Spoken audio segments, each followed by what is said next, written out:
Hello? Sir, shall we start the session? Hello.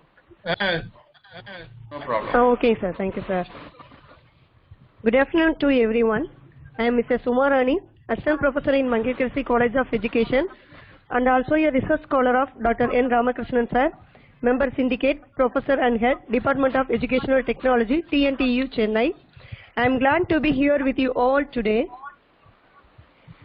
Education is the most powerful weapon which you can use to change the whole world. With this quote, I would like to give my heartiest welcome to you all for this national level webinar on Research in Education Part 2 NET Preparatory course organized by TNTU and Center for Civil Services and TNPSC Coaching. First of all, I would like to express my gratitude to our Vice Chancellor, Dr. Panjanathan sir, Registrar, Controller, and all the HODs and assistant professors in TNTU, Chennai. And it's my honor, more than a pleasure, to welcome our resource person, Dr.N.Ramakrishnan sir, Member Syndicate, Professor and Head, Department of Educational Technology, Tamilnadu Teacher Education University, Chennai. He is a man of distinct vision and a fountainhead of illuminating ideas, an ideal of knowledge, experience and inspiration of all of us today. Once again, I welcome you, sir. Yes. Thank you. And my hearty welcome to all the participants from various colleges. I am sure that you will feel prosperous by the knowledge you received after this seminar. Now, I hand over the session to Dr. N. Ramakrishnan, sir. Sir.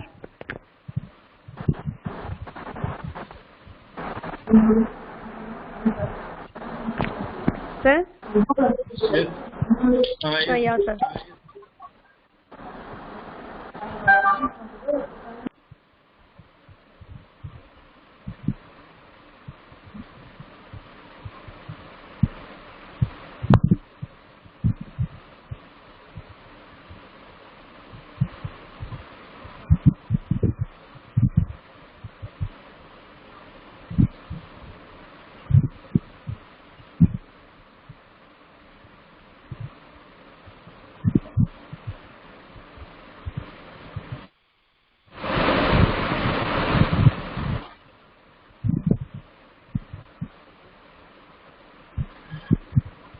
Very good afternoon to one and all present here.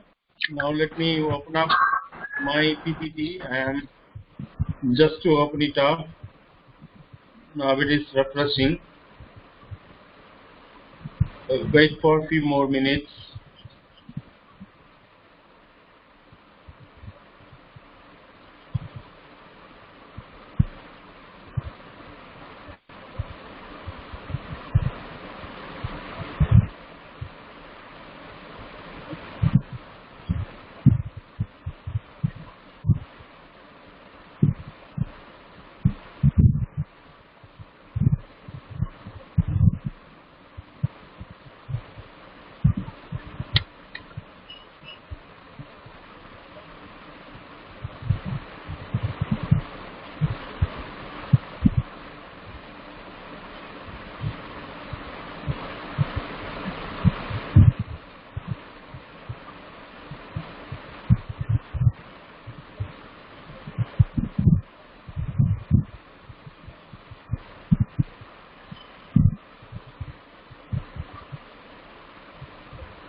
I think my slides are visible now. I think now it is starting PowerPoint. Sir, Are you able to see my yes, sir. Yes, screen? sir. Yes, sir. Yes, sir. Yes, We thank can you see so you much. there.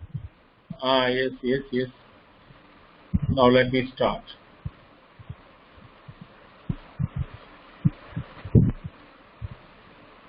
So yesterday on the last part 1 we discussed about research, meaning of research, scientific inquiry and all those things in part 1. In this part 2 we are going to discuss about part research in education, that is there are ABCD4. In A we saw half of it is part 1 we saw in the last week, and the remaining of we are going to see in this part 2.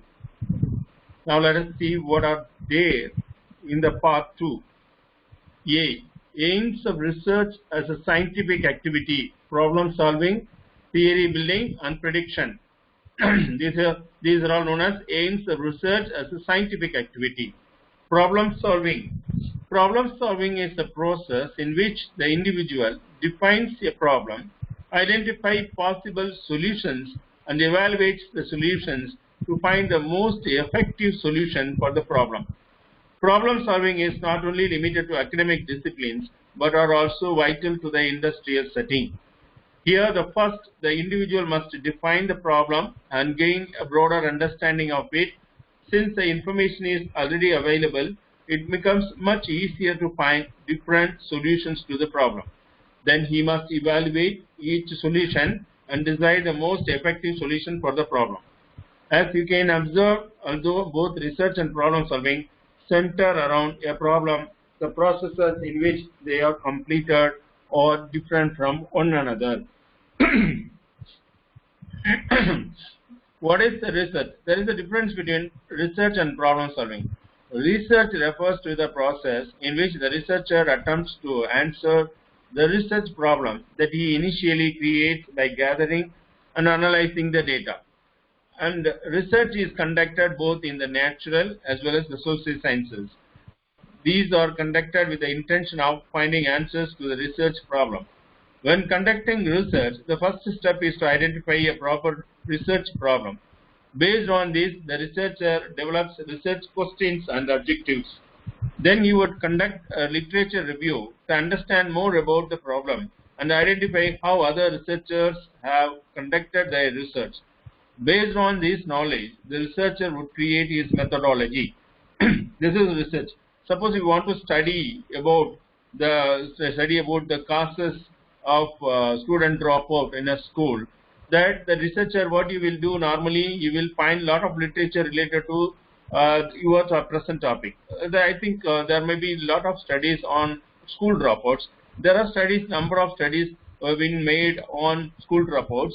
Before you making a fresh attempt on school dropouts, you will go through all the texts and you will find out what are the questions that we have to ask, what will be the tool that we have to identify, and you will be identifying the methodology also. That is research. Then what is problem solving? Problem solving is there is some problem. Suppose you are in a class, your students are highly disrupting your class. You wanted to find a solution for that problem. So what are the processes you are going here in problem solving? First, you are identifying the problem. What is the problem? Students are creating dissensions in the class. That is disruptions in the class. Noise in the class. That is the identification. Then you will define the problem. Students' disruption is the problem. That you have to define it. Once you have to identify the problem, define the problem, and the next step, course of action will be to find out solution to the problem. You will go and report to principal, or you will go to, or you will make some attempt to make them calm in the classroom. You will make your lecture more interesting, or you will make some wit and humor so that the students will be at peace. So like that you will try out some solution to that problem. After your tryout, you will be evaluating whether that has paid good result or not. Suppose you are enhancing the presentation style of your lecture. When you enhance the presentation style of your lecture, automatically the students should calm down. If they have not calmed down, then you will look into other options available. Then you will you will make it as a brainstorming session, or you will make it as a group discussion, or you will introduce some wit and humor. Even after that they have not settled down, then you will go and make a complaint against them with the principal or with the headmaster. Then you will find a solution. Not only solution, you are evaluating the solution whether it is workable or not. That is problem solving. But in research, we will make a study. Before making a study, we will collect literature available with regard to the title that we have chosen at present, and we will gather all the data, and we will find out the tool, and we will gather data. Then we will start analyzing. That is, we will be deciding the methodology by which we can conduct that research. That is the difference between research and the problem solving. And now let us see the steps in problem solving. Number 1, identify the problem. Number 2, identify the causes. Number 3, brainstorm solutions. Number 4, select the best solution. Number 5, implement a solution plan. Number 6, follow up, evaluate, monitor progress. Suppose you have identified one problem. Problem may be of anything. Suppose you have a problem at your home. There are a lot of rats at your home. You identify the problem. What are the causes? You have to identify the causes. What causes the rats to come to your house? So there may be a lot of grains, food grains, splashed here and there, or maybe a lot of grains and not properly covered up. Then you will be thinking of solutions. What do you mean by brainstorming? You will be asking your group members or family members to think how to control the rats. So someone will suggest, and they will buy a rat catcher, and someone will say that there is a tablet available, and we can place in different parts of the different corners of our house, and someone will come and suggest. Then we will have some other methods, like when there are many other methods they will be suggesting. That is brainstorming. And after brainstorming, you will come out with a lot of solutions, and after those solutions you will prioritize. That is the best solution you have to find out. Then implement your solution plan. Then you have, out of all, tablet, and instead of we can put tablets, and or we can put a rat catcher, or we can put some other machines that will catch rats. And after all these things, you have finally ended with the conclusion that the tablet is the best one to catch rats. Then you will have a best solution at hand. Then you will start implementing the solution. That is, you will be placing tablets in different corners of your house. That is implementing a solution plan. Now, after this, you may come out next day, you are seeing that a lot of rats have taken that tablet and they have died. Then you will evaluate and monitor progress. It has given a good yield, a good result. Then finally, the tablet is very good for catching rats. That is what the possible step that you will think of. That is problem solving. That is problem solving. Identify, define, explore, action, look back. Suppose you can take number of examples for that. I don't want to go into all those things. There are a lot of problems. Suppose you have a dysentery, then we will identify what caused dysentery to me. And then we will be thinking of, yesterday I had some brota, something else, rich masala with hot masala items, and I had. So you have identified. Then you will define that problem is with regard to dysentery. Then you will be exploring the possible solutions. I will be thinking of pacifiers, like what may be the pacifiers. There are hygiene, and there are so many tablets available in the market, and liquid syrups are available in the market. You will explore all those things, and then finally you will buy it and you will consume it, and that is action. Then you will see the reaction. So whether it has stopped or not, that is problem solving. Another example I can give. There is a problem solving cycle. It is called a cycle. So plan, do, act, check. That is a cyclic process. It is a cyclic process. Now, what is theory building? Theory is a statement of what causes what and why, under what circumstances. A theory can be a contingent statement or a proven statement. That is all. Process. First comes observation. Second, description. Third, categorization. Fourth comes analysis and a statement of what causes what and why. This analysis can be simply an observation of a pattern or a more rigorous correlation analysis.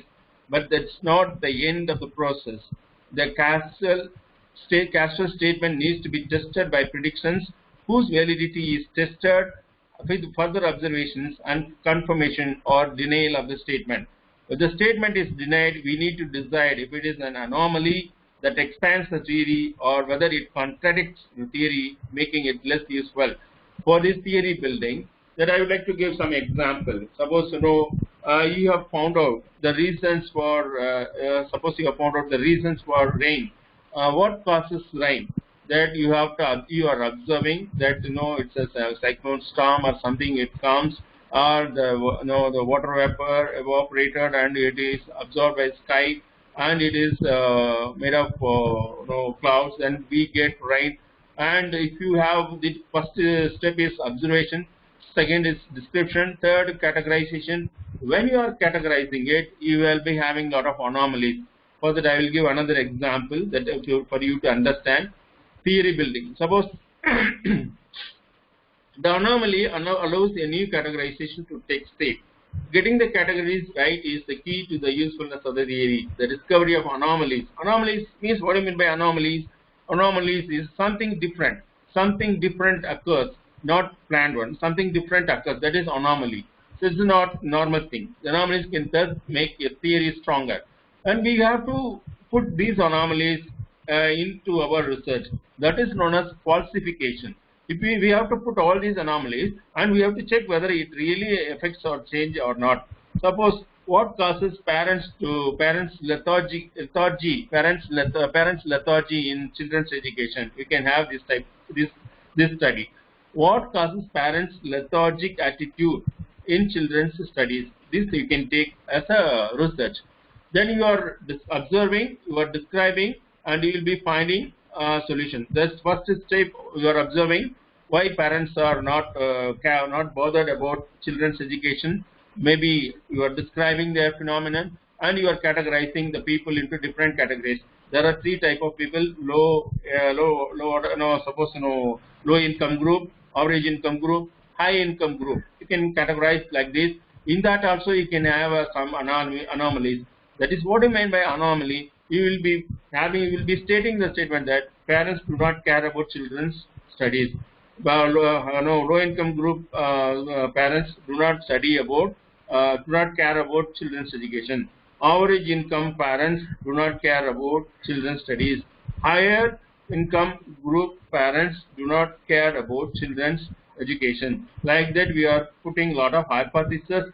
Then we are observing, and we are going and observing the low income group parents, and we are writing that they are really bothered about their daily income, and they are daily working. They are not able to concentrate. Even getting daily wages itself is a difficult task for him, and they are really making money for hand to mouth existence. They are in a hand to mouth existence. In that situation, they may not be able to think of their children's education.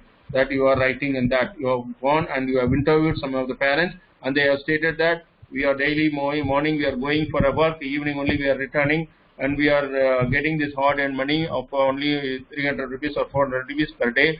With that money, we are able to make food and something else only. We may not be able to think of children's education like that they are saying. You are going and meeting average income parents. They are also saying that we are getting some money, but we little care about our children's studies. We don't have time to look into their education, look into other things like that. They are saying that you have identified by your interview or by questionnaire that you have supplied to them. And finally, you are going to higher income group also. And they are also saying that we are highly busy in the businesses and we have to deal with, and we don't have time to look into our children's education like that. In that category, then you will be having some anomalies: low income parents, average income parents, high income parents, and in between there are parents who are having sufficient time, but they do not pay attention to their children's studies. That category also we can have. That you can consider as anomaly. So that anomaly also we can mention that high income group, low income group, and average income group parents having sufficient time but not paying attention to children's studies. That also we can have, and you can after your questionnaire, after your interviews, You can also prove or disprove that thing. You have proved or disproved. Finally, you can have build a theory, that formation of theory, a statement of what causes what and why. And then that statement is, theory is nothing but a statement of what causes what and why. That theory, the statement can be, children, parents do not have time to think about their children's studies. That statement you can make, and irrespective of the income groups, low, high, average. And parents do not have time to do not think about their children's studies. They have time, and though they have time. That also they can have two different statements out of this research. That is known as theory building. I hope you all would have understood by this time what is theory building. It's a problem. You are finding out the facts and methods. From the facts and methods, you are developing concepts, and you are collecting data and the classification, analysis, comparison, experiment. Then out of your analysis, you are generalizing. You are taken only a few. You have interviewed only a few parents of low income group, few parents of average income group. But without a few income parents, you are generalizing that finding to the entire lower income group. That is known as generalization. After generalization, it will become a theory. This is again observation, describe, measure the phenomena, categorization, then theory. Then in between there is anomaly, either proved right or wrong. That is falsification. Again, the same. Now prediction. Actually, after your research, you should predict the outcome. That is the aim of research. You should predict what will cause. Suppose you are predicting in future what may be the reasons for children's failure in exams. Then you have to predict. This stage is where you must make a statement of intent and develop a strong hypothesis. This must be testable, with the aims of research being to prove or disprove this statement. At this stage, you may express your personal opinion favoring one side or the other. You must make a statement predicting what you expect the final answer to be. You must, however, keep an open mind and understand that there is a chance that you may be wrong. Research is never about right or wrong, but about arriving at an answer which improves our knowledge of natural processes. It is very clearly said that it is not the matter of right or wrong. You have to find out the exact cause, exact truth. That is prediction. Prediction means saying about future. That is prediction. Make the aims of research. That is problem solving, theory building, and prediction. Make observations. Research the topic to find out what is already known. Ask a testable question. Turn the question into a hypothesis.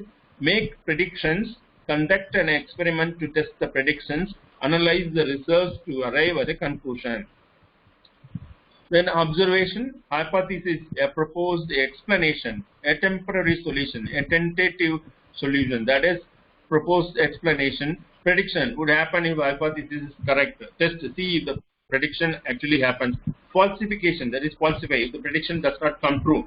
We are making number of hypotheses, and the number of hypotheses, the reason for making number of hypotheses is that we have to eliminate the things which are not affecting the results. Suppose we are seeing the effect of the reasons for failure in 10th standard.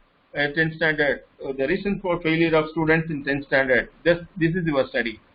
Sir, you have to make a number of, will be taking into consideration so many variables. We will be taking about the parents' education level, parents' income level, and home, separate home or rented house, like that. So like that you will be having the locality, rural or urban. We will be making all these. Why do we make all these things? These are all the things we have to make. That is known as falsification. We collect data. After collecting data, suppose the locality doesn't affect the failure rate of students, means we have to remove that. And suppose the parents' education does not affect it, then you have to remove it. The process of removing all the things which are not associated with the failure of students, that is known as falsification. That you have to do. You have to check. Suppose in any one case, it may affect because in some cases the locality in which children is raised up may affect the failure rate or affect the passing rate of children. That is why you have to take into account all those three factors, and after taking into account all those factors, we have to collect data. After collecting data, we have to remove which are all not affecting that. That is known as falsification. Then now coming to types of research, there are three types of research. One is fundamental, number two is applied, and the action research. Fundamental research. Fundamental research is the basic research. Another term for fundamental research is basic research. Definition.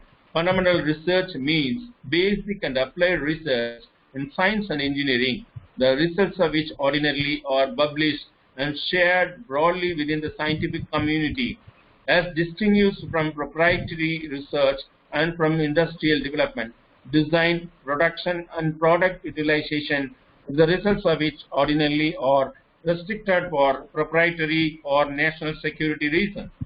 Fundamental research, also known as basic research or pure research, does not usually generate findings that have immediate applications in a practical level.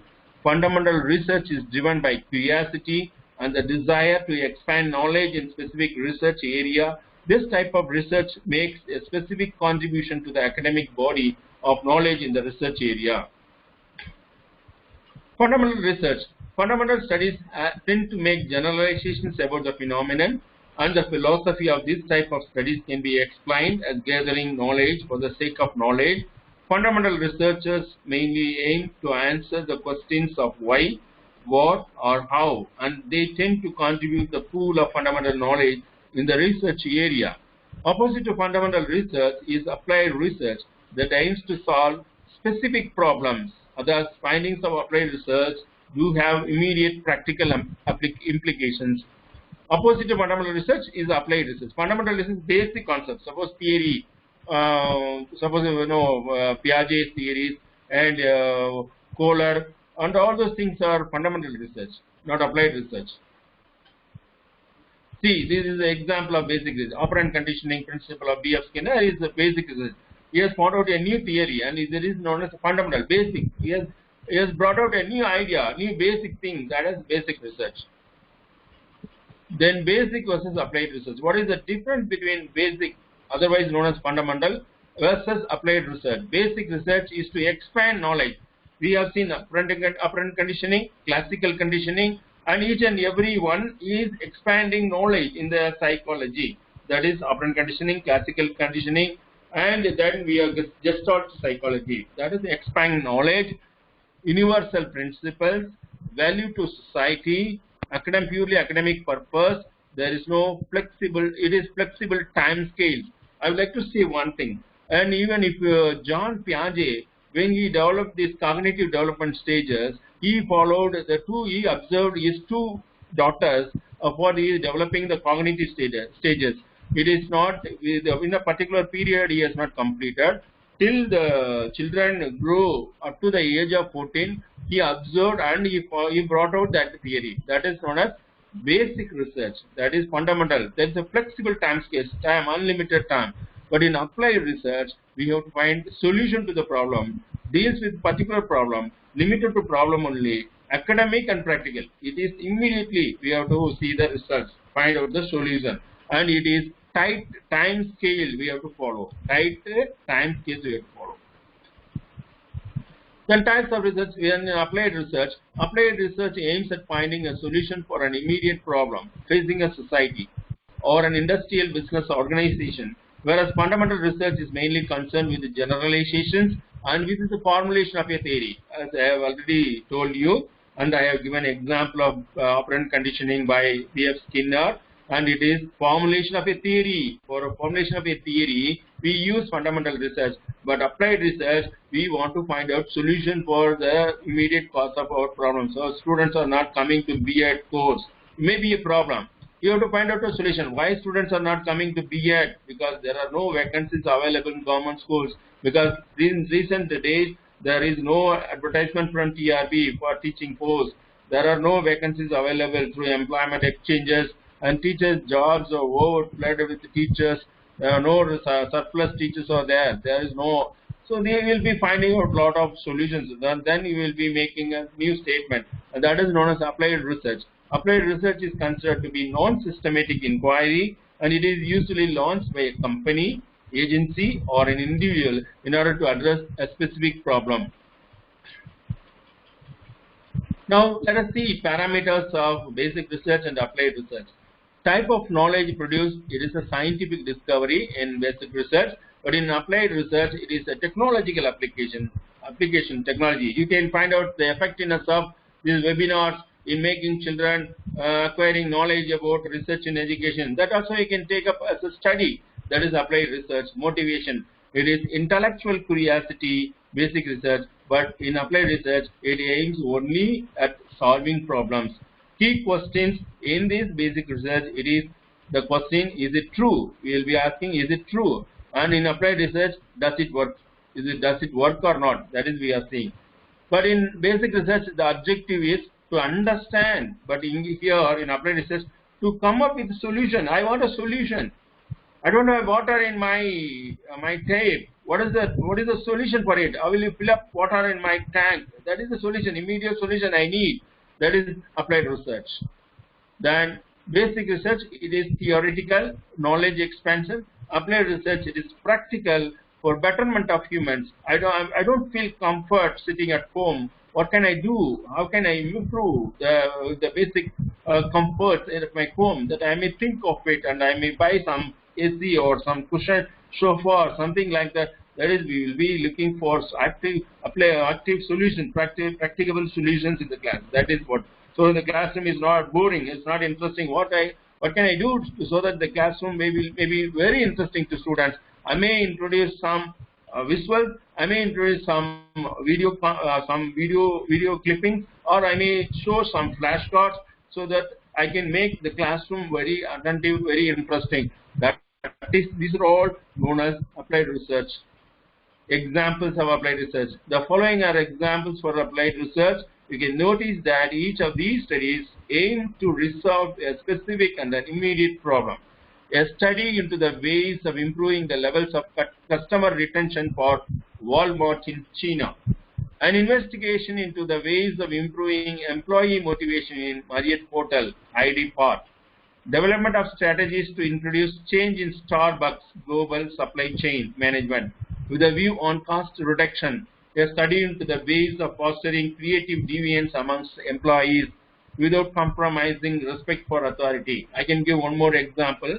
Suppose I can give, these are all the examples we have got from abroad, and I would like to give one example. So now the customer satisfaction in Pothys showroom we can take, and the employees working performance in Pothys showroom. Like that, you can take up a study, that is applied research. Suppose the number of customers are gradually reducing to Pothys showroom. You may make up a study. You can carry out a study and what causes the customers not coming to Pothys showroom. Maybe the appearance of the Pothys showroom, or maybe the the salesman not friendly with them, and that the way in which they have to come are all blocked, or some other things. So there you will be finding out the number of causes. You will be identifying the number of causes, and you will be finally arriving in the exact cause which makes customers not coming to Pothys showroom. And you will, once you identified the problem, naturally you will find out the solution for that problem. Suppose if they are saying that the showroom is not attractive to them, then immediately what the company will do, the company will make the showroom more attractive by removing the already established showroom with a new one. That is the way in which they can find a practical solution to the problem. This is the example of applied research. Now it is action research. Action research is immediate solution to a problem. It is by a famous psychologist. He is known as Kurt Lewin. Action research is a philosophy and methodology of research generally applied in the social sciences. It seeks transformative change through the simultaneous process of taking action and doing research, which are linked together by critical reflection. Kurt Lewin, then a professor at MIT, first coined the term. MIT is in Germany. coined the term action research in 1944. In his 1946 paper, Action Research and Minority Problems, he described action research as a comparative research on the conditions and effects of various forms of social action, and research leading to social action that uses a spiral of steps. It's not cyclical, it is spiral of steps, each of which is composed of a circle of planning, action, and fact-finding about the result of the action. Action research is normally being done in all the companies. Action research. Suppose you are going and seeing a Reliance market. In Reliance market, they can conduct action research. Immediately they can conduct action research. So why do customers are not taking a particular product in their array of products? The manager may think, oh, why the product is not selling in large numbers, and what causes the manager of Reliance company is having a problem.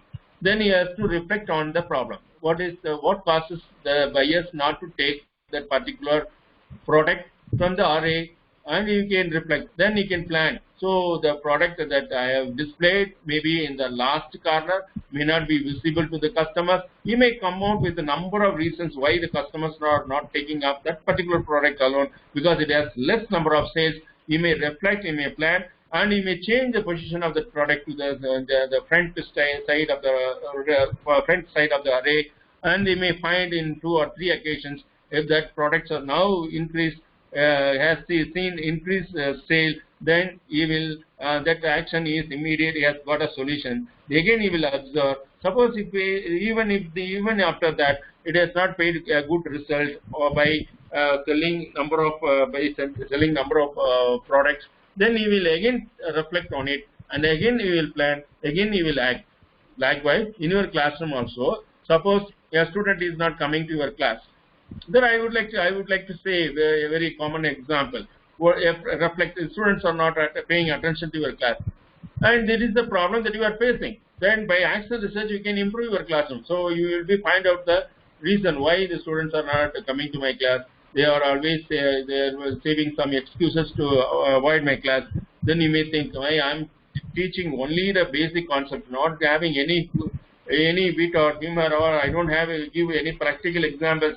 They don't understand what my way of presentation. Then you have to improve your way of presentation. You have to simplify the presentation style, and you have to give a lot of examples, and you have to use some visuals, make fun in the class, or you think of some creative ideas, or showing some charts, or making students do some activities. Then you see, that is, first you reflected, you have planned, and you have acted. And if you by all these acts, if you find that your students are now coming to your class then your action research has paid results. You have improved your performance. For that, action research is being conducted not only in classroom, in companies, in stores, everywhere. You can conduct action research. Action research to improve the process, find out the immediate practical solutions. He is Kurt Lewin. He was born on 9th September 1890 in German Empire. Earlier it was a province of German, and he died in 1947 at the age of 56. Nationality is a German by birth, and he has got citizenship both Germany and United States. He studied in University of Berlin. He is known for group dynamics, action research, T groups, scientific career. His field is psychology. The institutions where he worked: the Institute for Social Research, Center for Group Dynamics, MIT, National Training Laboratories, Cornell University, Duke University. Now, Kurt Lewin, 9th September, again, is a German-American psychologist, known as one of the modern pioneers of social, organizational, and applied psychology in the United States. Exiled from the land of his birth, Lewin made a new life for himself, in which he defined himself and his contributions within 3 lenses of analysis: applied research, action research, and group communication were his major offerings to the field of communication. Lewin is often recognized as the founder of social psychology and was one of the first to study group dynamics and organizational development. A review of general psychology survey published in 2002 ranked Lewin as the 18th most cited psychologist of the 20th century. is a brief account of Kurz-Lewin. Now, I said, it is a spherical. No, it is not cyclical. This is spherical. Spiral, spiral book. No, you are putting spiral binding. That is a spiral. Spiral means continuous action. The first you are seeing reflect, plan, act, observe, then again reflect, plan, act, observe, again reflect. That is why it is known as spherical. There is plan, act, reflect, plan, act, observe, reflect, plan, act, observe, again and again. This is spherical. Action research. Dennis Agei, Takoradi Technical University, defines action research as a type of research for practitioners to acquire and help in their field of work in order to solve a problem. Action research practitioners reflect upon the consequences of their own questions, beliefs, assumptions, and practices with the goal of understanding, developing, and improving social practices. Action research involves actively participating in a change situation, often via an existing organization, while simultaneously conducting research. It can also be undertaken by larger organizations or institutions, assisted or guided by professional researchers with the aim of improving their strategies, practices, and knowledge of the environments within which they practice. As designers and stakeholders, researchers work with others to propose a new course of action to help their community improve its work practices. You can conduct it with any number of practices. Suppose you can ask your children to study at home, study at different periods. Suppose your children are not studying properly, you may ask them to study at early morning. You may ask them to study at evening, and you may ask them to study at late night. And you can find out which gives better results. Then this is action research. You can make the number of changing, even changing the pattern of your lifestyle also action research. Suppose you are taking up long hours morning. You are taking long hours after a very long time. You are going for a bath, and after taking tea or cup of coffee, you are going for tiffin and all, and you got tired or something else. You think, you reflect, and you plan. Oh, this is a late. Instead of going late for bathing, and I should go early for bathing. After bathing, I should take my breakfast earlier. Once I have completed my breakfast, and I will brisk, and I feel brisk, and I can take up a lot of study materials. I can study like that. So there are two things. Action research can be applied at any situation, any place, anywhere, for the improvement of a particular process, improvement of a particular thing. And if you are studying at late night, so suppose people are called in two ways. One is early bloomers, another one is late nighters. Early bloomers, those people who are having the habit of studying at the early morning, 3 o'clock they will wake up and study, but they will go to bed at 8 o'clock itself, 8 p.m. itself. And there are some late nighters, they will study up to 2 o'clock night, but they will wake up only at 10 o'clock. See these two types of. Then you can think of which one is giving good result. If it is not giving good result, then you will reflect. You can plan, you can act, and again you can reflect. And if it is giving good result, you leave it. If it doesn't give good result, even after that, again you have to reflect, you have to plan and act. That is what is said in action research. It's a wonderful concept given by Kurz-Lewin. Now we are moving to the next topic, that is approaches to educational research, quantitative and qualitative. Very often you are confusing with yourself what is quantitative, what is qualitative. And these slides will give you good examples of what is qualitative and what is quantitative. Qualitative research uses the data which is descriptive in nature. Tools that educational researchers use in collecting qualitative data include observations, conducting interviews, conducting document analysis, and analyzing participant products such as journals, diaries, images, or blogs. Types of qualitative research: case study, ethnography, phenomenological research, narrative research, historical research. These are all qualitative research. Qualitative research means where we do not employ numbers, where we do not use numbers. That is qualitative research. And let us see what is case study.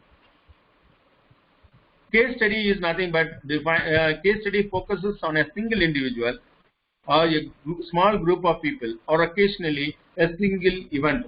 You can suppose if you are you can take up a study of a particular school, and when was it established, and who were all the founders, and what were their objectives, what is their mission and vision, and you can take up a study, that is case study. Suppose you find a person who is problematic, who is having a case. Now, I would like to give one example. That have you seen the film of Bhagiraj movie, and the earlier movie that is known as Mundane Mudichi? Yesterday, a child will come with will come to a class without doing homework. Bhagiraj will ask him why you have not done homework. He will say that tomorrow also I will not do homework. Then he will ask him to unfold his palm. That time he will be seeing that a lot of fire burn injuries. That time that boy will say that my cousin mother, my stepmother gave a punishment, like that he will be saying. That time that is a case. Case means who is having a problem. He is not normal. He is having a problem. That the duty of the teacher is to make a complete study of that case. You have to go and see the family situation, locality, friends, and all those associated with him, and find out the causes for his behavior. That is known as case study. Case study focuses on a single individual or a small group of people, or occasionally a single event. That is known as case study. Now, ethnography. Ethnography is a big study. It is studying about different kinds of people.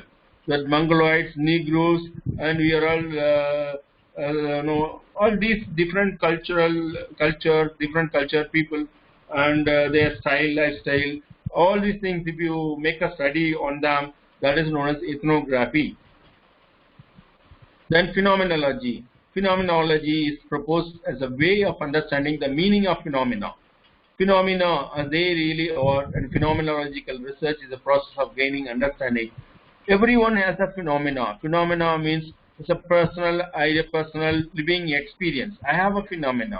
I have a phenomena for following the religious texts, or I am a pious, like that you are saying, When you say that he is a pious person, he will go to temple regular, and it is phenomenon.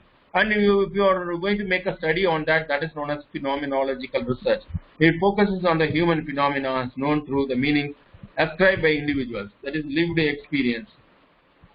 Then it is narrative research. What is narrative research? You will be asking a person to narrate the events that cause particular pain or pleasure, and you will be interviewing the person. You will be asking so many questions. You will be bringing out. You will be giving answers to all those questions. That is known as narrative research. Researchers gather qualitative stories through interviews and conversations. Suppose those who have achieved success. Suppose in a village, particular people have achieved success through their small help group, and you may go there and you can conduct interview with them, and they will say that we formed a group and we first started producing this particular product, and after small sale in that our market, we extended the market. We then sent that our products to the neighboring Sandys, and after that we sent to other neighbor markets in the district, and thereby we gained a lot of momentum for our markets, and people started buying our products. Then we became a big one in the particular products. Suppose all these things will come to you because of the conversations that you make with them, or the dialogue that you make with them. Your number of questions that when you ask, they will reveal all those things. That is possible only in this narrative research. There is also qualitative research, and another one is historical research. The systematic collection of data to describe, explain, and thereby understand actions or events that occurred sometimes in the past. I would like to give an example. Suppose in the recent past we are seeing key lady experiments. In key lady, people are finding out new tools, earthen bowl, earthen pots, and recently they have found out human skull and animal skull. And with that, there is no number in that. They see the skull and they fix the time. They find out the time of that particular skull through that carbon dating method. After that, they are writing a description about that particular skull, or what is the part, and what are the objects or the ornaments, or what are the other products they have got in that particular excavation site. With that, they are making history. That is known as historical research. No manipulation. There is no manipulation, no controlling variables, nothing. Nothing. Focuses primarily on the past. That is historical research.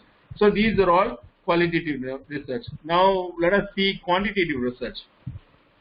Quantitative research uses data that is numerical and is based on the assumption that the numbers will describe the single reality. statistics are often applied to find relationship between variables. Here we get numbers, we apply statistics, and we get inferences. That is known as quantitative research. Quantum is numbers, quantitative. In qualitative, no number, description only. You detail the description. You will be writing a story about a person. That is qualitative research. But if you are finding out how much food he has taken, how many times he coughed, how many times he smoked, all these things, if you put it in a number, that is quantitative research. But if you describe about a person and his style in a descriptive way, and you're writing a story or essay like that, it is known as qualitative research. Types of quantitative research: descriptive survey research, experimental research, single subject research, causal comparative research, correlation research, meta-analysis. Now, survey methods. There are two types of survey. No direct contact to respondent. We are supplying questionnaire to them, and we are asking them to respond to the questionnaire that has been supplied to them, and that is no direct contact. Then direct contact, we can have personal interview or telephone interview. So through these two forms, we can have survey methods. Experimental research establishes a cause and effect relationship. I would like to see the effect of video on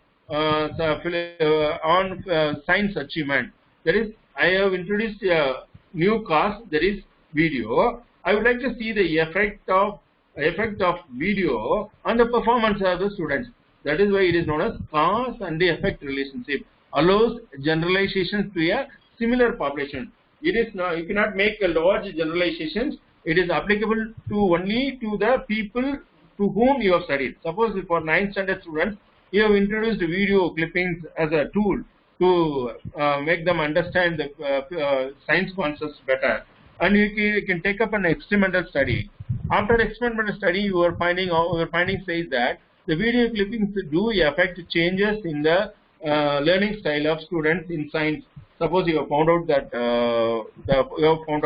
that cannot be applied to all the people. That is applicable only to that particular people. That is no generalization possible, only to the similar population. Employs an experimental group versus control group design determined by random assignment to the groups. You have to have control group and experimental group. Normally, before bringing out medicines, the medicines are supplied to a number of. They are conducting this experimental research. That is known as placebo effect. They will be having a control experiment. The control group, they will give medicine, not real medicine, something like a medicine, and without sugar coated something they will give. And the one group, they will be supplying medicine, and they will seeing the effect. That is known as control group and experimental group. And suppose, in order to be very clear, I would like to say, and suppose there is fever, that the doctor, there are two people who are coming with fever symptoms, and the doctor will be giving medicine to one person, and one medicine to another person, and another person is not giving medicine. He will be simply giving a tablet, but it does not have medicinal properties. It is a simple tablet, a vitamin tablet like that he is giving, and one person is giving paracetamol, and he will be finding out the result after 3 days. The one who was given paracetamol has completely cured of this fever. One who has given vitamin tablet is coming again and complaining of this fever. That is, the effect is, the experimental group has got an effect, that is paracetamol has paid a good effect in curing fever. That is experimental research. The single subject research. Single subject experimental designs are used to study behavior change within a person or a group as they are exposed to an intervention or a treatment. In single subject research, the size of the sample is 1. The effects of graphing intervention on off-task behavior.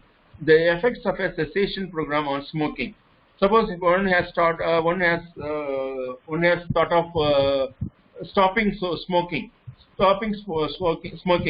That means in that particular moment we will be taking only one person as a subject of research, and we will be studying once he stops smoking, what are the other behaviors he is exposing.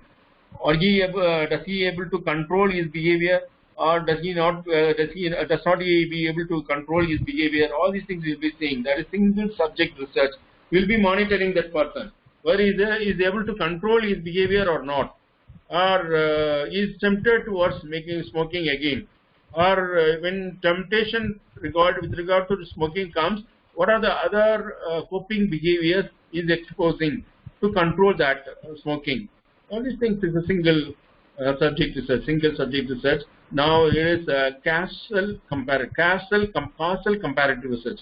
What causes lung cancer? The normal people say that lung cancer is because of smoking. Extensive smoking causes lung cancer. That is causal comparative research. Then people with lung cancer smoke more than people without lung cancer. There are no other differences in lifestyle characteristics between the groups. I would like to give one example for that. And you are taking 100 people who are facing lung cancers. You have to find out the causes for lung cancer. If you have to find out the causes for the lung cancer, you have to collect data from all those 100 persons regarding their lifestyle. Lifestyle means the food habits. What are the food habits they are having? Daily they are taking masala items or burrata or something else like that, or daily taking light food or something else. And how many of them are smoking? And if they do smoke, how many cigarettes per day they are smoking? And what is the interval between one smoking and another smoking? Is all you have to find out. Finally, you have to come to a conclusion. Smoking is a possible cause of lung cancer. Finally, caution. You will be causing other people that you don't smoke. The smoking causes lung cancer. Or suppose other results because of taking food outside or taking that fast food causes some cancer like that. That also you can caution the people, alerting the people. That is causal comparative research. Now, correlation research. A correlation study examines the extent to which differences in one characteristic or variable are related to differences in one or more other characteristics of variables. A correlation exists if when one variable increases, another variable either increases or decreases in a somewhat predictable fashion. Suppose you can take up one correlation, number of times food taking and the weight gaining. So if you take food regularly very often, naturally you will gain weight. Suppose if you reduce the number of food taken, then naturally you will see the weight reduction. That is, there is a correlation exists. If the number of foods taken exceeds the limit, naturally your weight also increases. You are gaining weight. There is a correlation between the food we are taking and the weight gain. That is like which you can have number of correlation study. And you can number of times you are so the maximum duration of walking per day and the differences in weight. That also you can make a correlation. The more you go for a walk, half an hour or 45 minutes of walk per day, and you see the weight.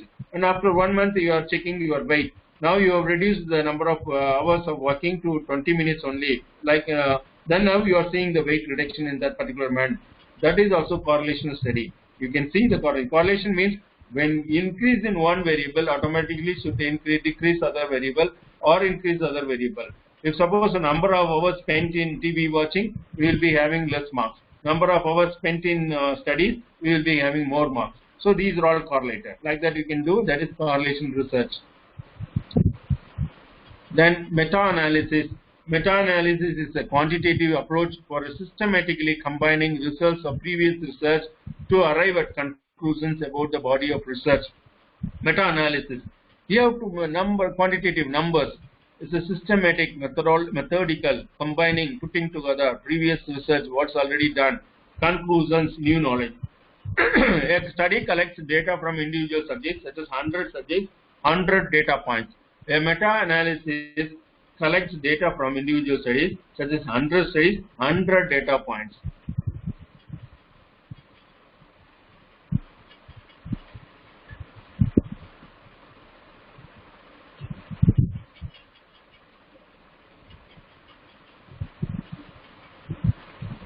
The next chapters also, when we discuss this research in education continuously, we will be discussing in detail the meta-analysis. Meta-analysis is quantitative approach, systematic collecting regarding a particular variable. More in-depth study and finding out the new one.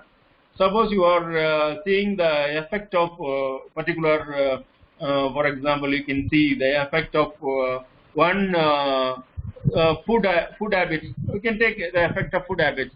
How does food habits change your behavior? That you have to make a study. You have to make a meta-analysis. And what you will normally do, you will collect data with regard to with regard to particular food habits done already. And you may see in your review of related literature, there are hundreds which have been done on the same line. On same line, what line? Food habits and behavior. Then you will come out with a new study on the same line. Then you will bring out a new idea that is known as meta-analysis. Now, designs in education research. Then now we have completed that approaches to education research. Now we are coming to designs in education research. The approaches, we saw only two approaches: qualitative approach and quantitative approach. And now we are moving to designs in education research. Designs are three: descriptive, experimental, and historical. Descriptive research design. In a descriptive design, a researcher is solely interested in describing a situation or case under their research study. It is a theory-based design method which is created by gathering, analyzing, and presenting collected data. This allows a researcher to provide insights into the why and how of research. Descriptive design helps others better understand the need for the research. If the problem statement is not clear, you can conduct exploratory research.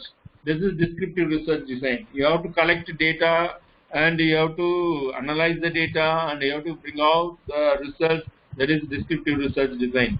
In experimental research design establishes a relationship between the cause and the effect of a situation. I have already told you, when you conduct an experiment, you can conduct n number of experiments. We can conduct experiments, use of television in the classroom for improving academic performance, use of video clipping method in making classroom attentive, or using video clippings for my botany achievement. So there you are bringing a new cause. What is that cause? TV. Then other way it is called as independent variable. And what is the effect? The effect is known as dependent variable. What does you expect? The introduction of TV in the classroom or introduction of video clippings in the classroom should have a desirable effect on the achievement of students in science.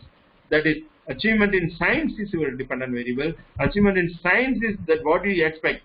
That is that is known as effect.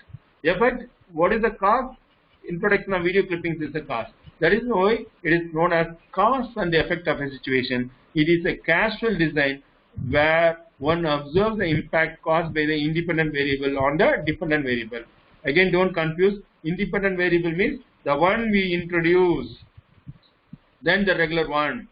And because of that introduction of new one, what does it change in the regular outcome? Normally, in a classroom, teacher goes to the class and takes lessons and they conduct a test. In the test, he finds out whether students have passed or not. Regularly, they are having.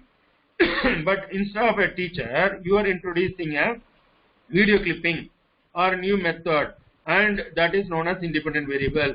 Then you are conducting a test achievement, and you are seeing the effect of introduction of TV in the achievement. That is known as cause and the effect.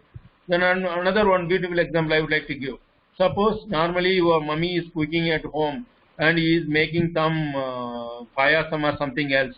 So in payasam he has not added some aromatic flavor or something else. But you are going and you are adding elaichi in that. And you are saying that what is the independent variable you use? Elaichi in the payasam is the independent variable. What do you expect? You are expecting a more tastier payasam. That is the effect. That is the dependent variable. I think this example will interest you. For example, one monitors the influence of an independent variable such as a price on a dependent variable, such as customer satisfaction or brand loyalty. It is a highly practical research design method as it contributes to solving a problem at hand. The independent variables are manipulated to monitor the change it has on the dependent variable. It is often used in social sciences to observe human behavior. by analyzing two groups. Researchers can have participants change their actions and study how the people around them react to gain a better understanding of social psychology. Now, last is historical research design. Historical research answers the question, how did things used to be? When examining documents, historical researchers are faced with two key issues: primary versus secondary sources and external versus internal criticism. Primary source was prepared by someone who was participant or direct witness to an event. For example, Akbar introduced Deen Ilahi, and this we are studying as a history subject, and the person who really wrote Deen Ilahi, the text and other things are primary sources. And the other, in contemporary period, the people, other rulers might have made a reference about Akbar and a reference about the Deen Ilahi, that is known as secondary source. In order to be more clear, when British ruled India, you can take one example, that is practical example, Katapamman, Veeravandi Katapamman, we can take example. Suppose you are collecting data collecting materials used by Katapamman, and materials his ministers wrote about Katapamman. They are all primary sources. In the same period, the Katapamman ruled particular Palayamkottai, and the same period there are some other references in the Pudukottai about Katapamman. When Katapamman was ruled here, someone has ruled that place, and he has made some reference about Katapamman. That is known as secondary source. A primary source is by the person, by Katapamman himself, or by the Katapamman's ministers, by the Katapamman's all his armies or something else, his own articles and everything. That is primary source. Or someone who is writing about Katapamman, but he is not associated with Katapamman, that is known as secondary source. So these two sources we are classifying, and we are making generalization, because otherwise history will be very subjective one. And normally the kings are always praised, they are not criticized. In that sense, we cannot come out with a true history. Now the history is studying about the society and culture, not about the kings and ministers. Then society, how was the society at present at that time? That you have to make a study, diet, agriculture, everything. For that, they will be collecting data with regard to the sources available in the data archives or something else. Even in the British period, you can collect the data archives. They are having the taxes collected by British people. They are primary sources. And when the references about the taxes were made in some other text or some other books in that particular period, that is known as secondary sources. Another example, suppose you can take a number of examples. For example, you have now you are seeing one ruler, Dr. M.G.R. Was the chief minister, and the articles used by M.G.R. and the books written and the books were the period of journals came in the particular period are known as primary sources, or those the next sources written about M.G.R. are known as secondary sources. And these are all the two different primary source and the secondary source. And another one is external criticism, another one is internal criticism. External criticism verifies the veracity of the document. Suppose in the Pandyan ruler, there was a mention in Rome that Roman had a trade link with Pandyan rulers, and Pliny has written about that. And you have to refer external criticism, whether the document is really written by him or not, authenticity of the document. And once the document has been determined to be genuine, the researchers need to determine if the content is accurate. You are saying that you can take another example, Raja Todarmala, or you can take Tenali Raman. Tenali Raman, there are many stories related to Tenali Raman. You can refer external criticism. Really, the document is really written by Tenali Raman, or like that you will be getting. That is known as external criticism. Normally, the rulers and the accounts is praising them. If you go and see in temples, and they will praise the Raja Chola, he has contributed this much of land, this much of grains to the temple, and his charity is appreciated, he is so generous, like that. Just it will be eulogizing the king, will be praising the king, always it will be in praise. That time, the historians has to make internal criticism. whether it is a real after finding out whether it is a real or not real document or not, then the criticism. He is the subject of continuity. He has praised the king all the time. So there is no objectivity, only bias subjectivity. That is known as internal criticism. We conduct historical research for a number of reasons: to avoid the mistakes of the past, to apply lessons from the past to current problems, to use the past to make predictions about the present, to understand present practices and policies in light of the past. Finally, to examine trends across time. Over each and every time the trends differ, that time not to make that trends we are studying. That is known as historical research. With that, I end my today's discussion, and we shall meet again in the next week for the B. Second A, I have completely covered A in research in education UGC net syllabus, and the next week I am going to start with B. Then researchers, we will go in depth and we will go in detail about all those chapters. Thank you so much for your patient listening.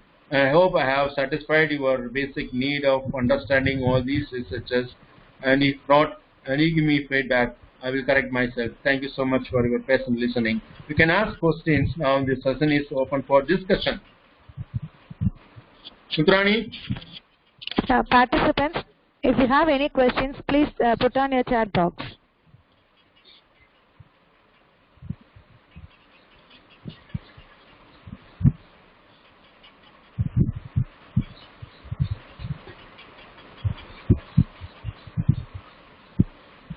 No questions? No, sir. Okay. I think, everybody said kindly send your PPT only asking, sir. Timely? Send your PPT. Okay. We'll do. Everybody asking PPT only, sir. Course, after completing the entire course, we will upload. We'll upload in ShareChat. SlideShare. We will put it in SlideShare.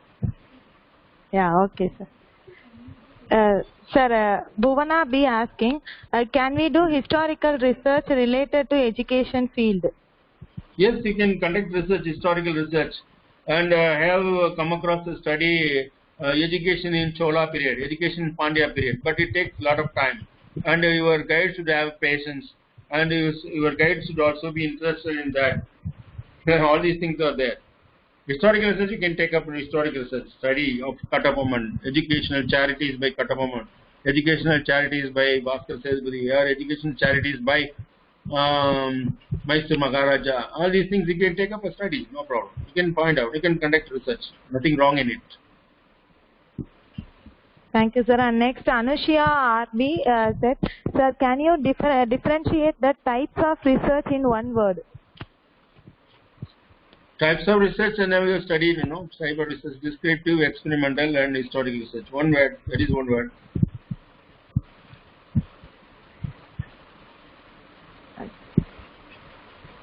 Okay, and Abhirami asked, will we have questions like last session?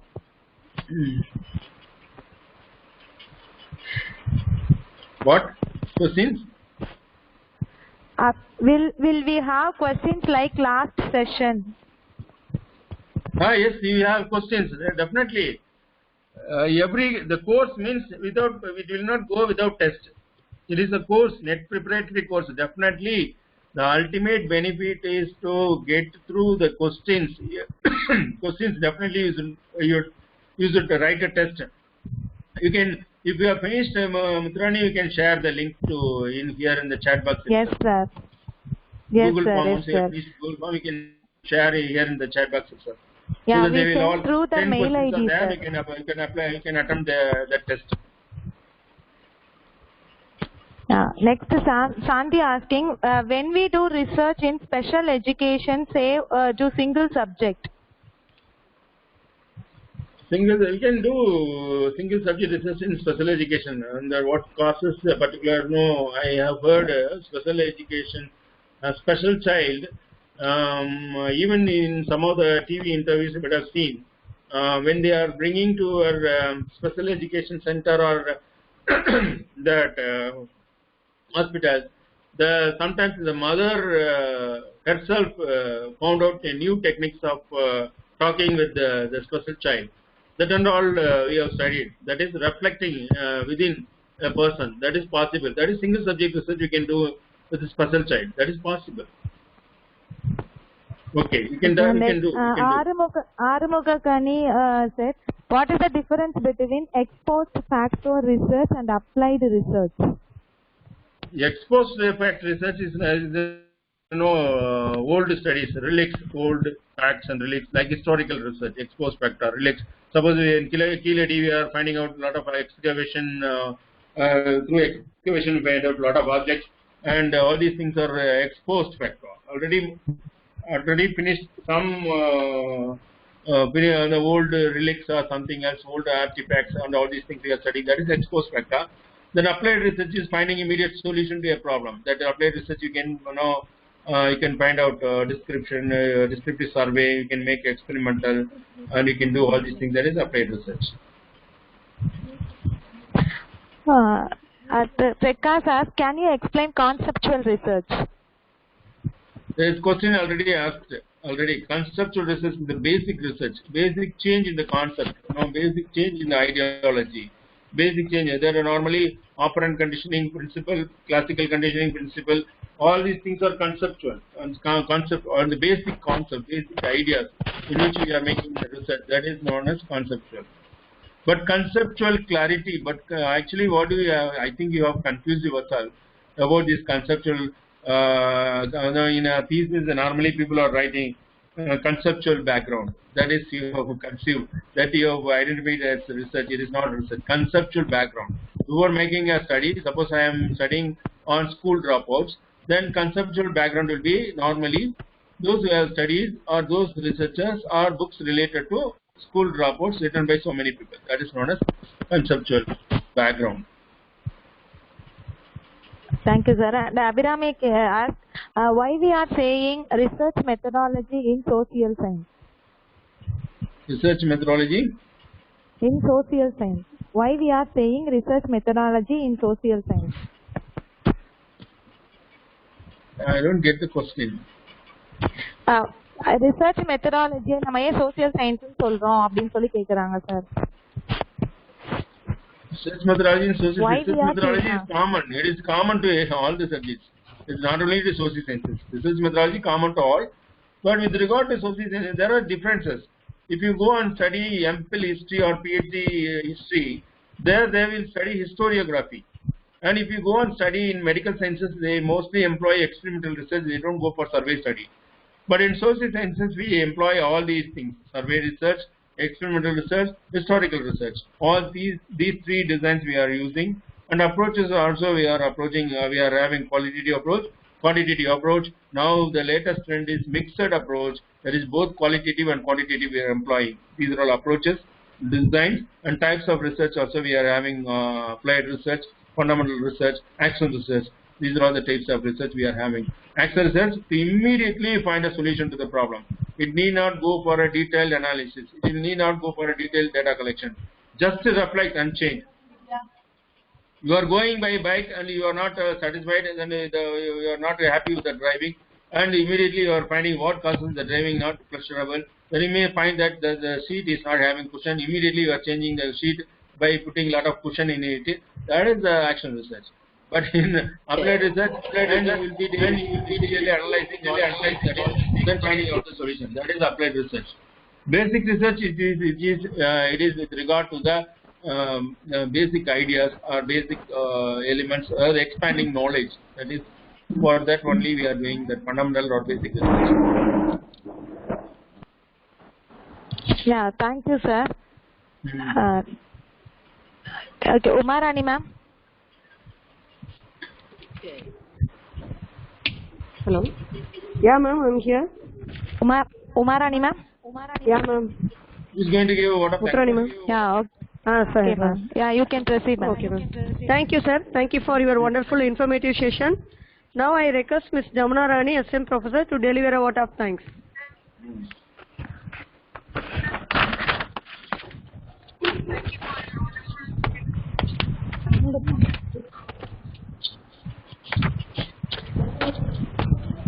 Jamuna ma'am, are you here? Sorry for the interruption, Mrs. Umarani. I am going to give the vote of thanks. Sorry, sir. I am Dr. R.K. Priscilla. I am the scholar of Dr. Ramakrishnan, sir. Now I am working as a principal in Mangalore Board of Education. Sir, shall I start, sir? Yeah, yes, we can start. Good evening to one and all. This is really a pleasant evening.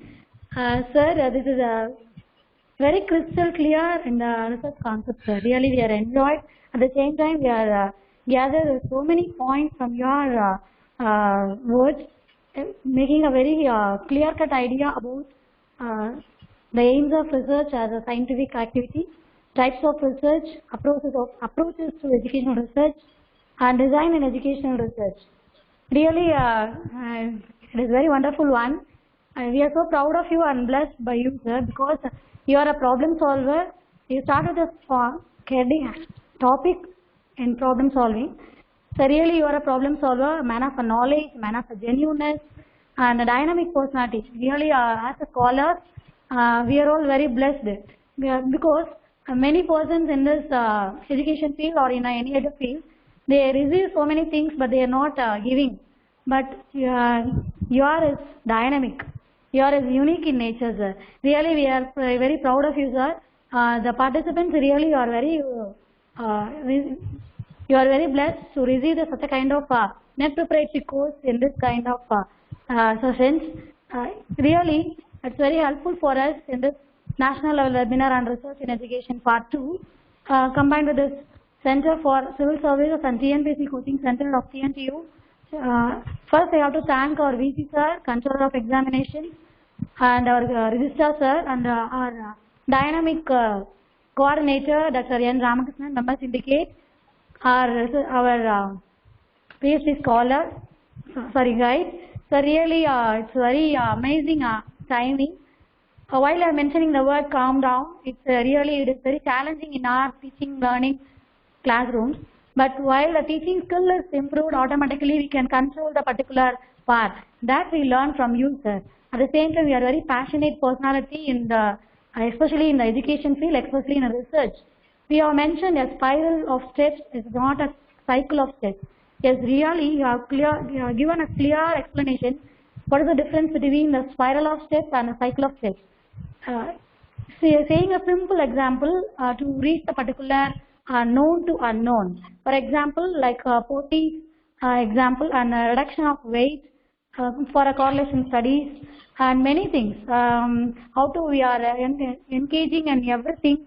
That is, we couldn't predict the particular examples in our classroom, but while saying in a very natural manner, we can guess how can we create a particular example and how can correlate with the example in our research field, because most of the researchers are thinking that, and the M.Ed and the MPhil scholars are thinking that research is a very vast subject, it is a very boring subject. But while they are learning your session, they will really inspired by you, sir.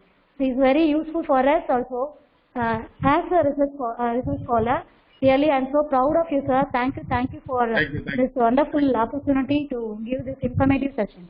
And I want to thank my technical team, Mrs. Muthurani, Mrs. Divya, Mrs. Jamuna, Mrs. Revati, Mrs. Murugeshwari, and Mrs. Suganya, Mrs. Prasita, and Mr. Damodaran, sir. Really, with them only we are conducting so many webinars in our center.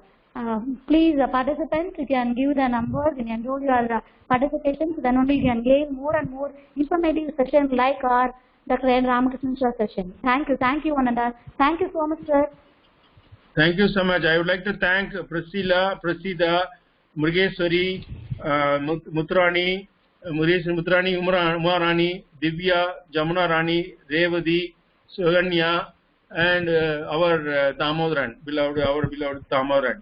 All my scholars are really good assets to me. I am immensely happy that you all are with me. You are all supporting. You are all doing wonderful service. You all will get very good heights in the field of education. I bless you all. I congratulate you all. Thank you so much for giving me this opportunity. Thank you so much. Thank you, sir. Thank you, sir. Sir, shall I end the meeting, sir? Yeah, end the meeting. Thank you.